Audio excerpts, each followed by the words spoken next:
Welcome back to Morning Joe. Two senior DHS officials tell NBC News that the ICE raids that were postponed a few weeks ago are now scheduled to begin on Sunday.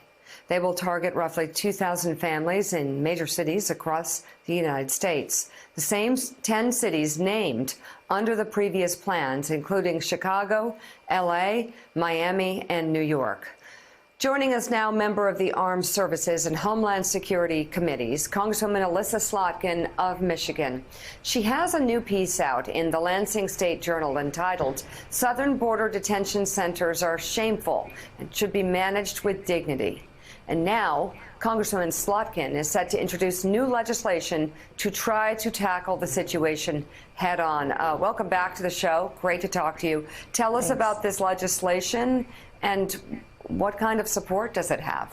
Sure. So it's something we're introducing today. It gets to the root of the problem, I think, or one of the roots of the problem, which is the Homeland Security Act, which was set up in 2002, called on Customs and Border Protection to provide food and water to people coming over the border. This expands it and says, yes, food and water, but shelter, hygiene, access to hygiene materials, showers, appropriate bathrooms. It expands the responsibilities of Customs and Border Protection in a way that I think we've seen in the past couple of weeks they haven't been doing appropriately. Well, but how do you get the accountability to address this and the support in Congress to address this? It seems like there's an issue with transparency, and obviously the president doesn't seem to have a lot of connection with actually what's going on inside those facilities. Yeah, well, I think honestly in Congress, whether you're a Democrat or Republican, I don't know many people who look at the situation, the humanitarian situation on the border, and feel good about that. I think there's a strong feeling that we have to be able to provide for people coming over. So I'm not sure it will be a problem in the House, certainly, or in the Senate. I think the president has just been reluctant to actually acknowledge what is going on in the border, but the people certainly aren't reluctant. I mean, most of us went home last week. We were, for the 4th of July holiday, and most people I know of, members of Congress, heard a serious earful from Democrats, Republicans, independents about their outrage at what's going on at the border in our name. Congresswoman, it's Willie Geist. Good to see you this morning. It's a shame that you actually have to introduce legislation to ensure that children and families, migrants, get bathrooms and showers and soap and basic hygiene, but here we are. What kind of support do you expect to get this, and what would be the opposition to that? Like I said, I expect strong support. I mean, there's a group of us, a bipartisan group of us, that are going to the border on the 19th. I think there are Republicans who acknowledge very, very clearly that while we all want border security, and let me be clear, you can have security and a humanitarian treatment of people, that what's going on right now is just not right.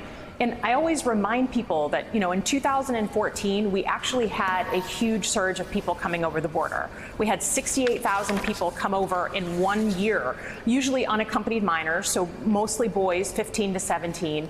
This is a manageable problem. At that time, we had to take emergency measures too. We had to open up military bases to get bed space for people. But this is a manageable problem if you acknowledge you have a problem. And I think Congress, on both sides of the aisle, has a responsibility to send that clear signal, because the people are sending it. I mean, you hear it from people in the streets at home. Congresswoman, there seems to be, in this long conversation we've been having now about what's happening at the border, a conflation between migrants, the people you're talking about, and undocumented people crossing the border illegally. How do you explain that distinction to people back home when they talk to you? I think, the coverage is hard sometimes to sort of sort through.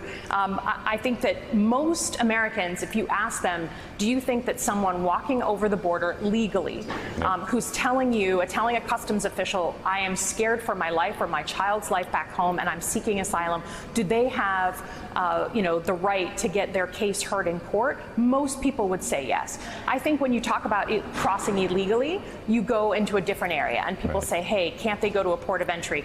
If you then explain that it's so crowded coming over the normal ports of entry, people may feel desperate.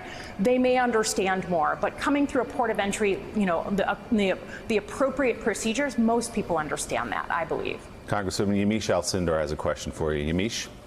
Good morning, Congresswoman. I've been talking to some Democratic officials who tell me that they're worried that the party is going too far left in talking about things like decriminalizing illegal entry into the United States. They feel like that might be conflated as open borders. What do you make of the Democrats' stances on decriminalizing illegal entry into the border? Or do you fear that your party may be going too far left? Well, I think this idea that Democrats are for open borders is crazy. I mean, I worked at the CIA and the Pentagon my entire life.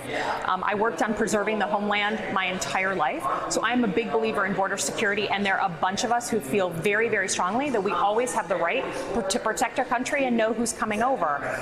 So I think that the media likes to say that we're for open borders, but we have to make sure we're reinforcing that we care about immigration reform. The system is broken, and we care about security, and that has to be a dual responsibility of security and humanitarian treatment. It's both. All right, Congresswoman Elissa Slotkin of Michigan introducing that new legislation. Congresswoman, thanks for your time this morning. Thanks for having me.